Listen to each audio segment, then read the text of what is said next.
Hello, welcome back to another video, guys. In this video I'm going through this Jaguar XE. It's a 2-litre diesel, obviously not the best engines as we know, and it's come up with this fault here.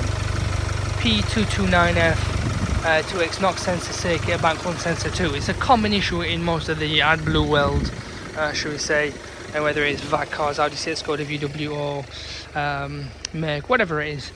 That is this sensor here, as you can see on the screen, and that is to be found on the exhaust. Now I don't know how easy it is. It's best to put it on a ramp really, but if I can get under,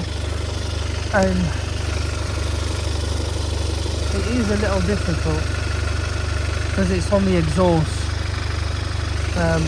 It is on the exhaust somewhere around here, midway, and that's where it's to be found.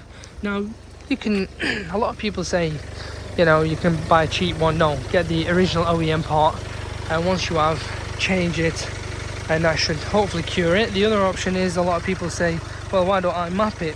You can map it, but remember, when you do map AdBlue system, it's just all headache, to be fair. AdBlue remap is okay, fair enough, no problem, but then the problem you'll have down the line is the DPF will get clogged up and blocked. So at another 5,000 miles, 10,000 miles, you'll have this issue of the DPF, so you'll have to knock fluid out, which is not going to be legal. You'll have issues. But realistically, if you want to sort it, get a sensor, get a genuine part online or even from manufacturer, change it. It's not hard, you just need a ramp, I guess, and that sensor is like midway where the exhausts are, and that should hopefully cure it.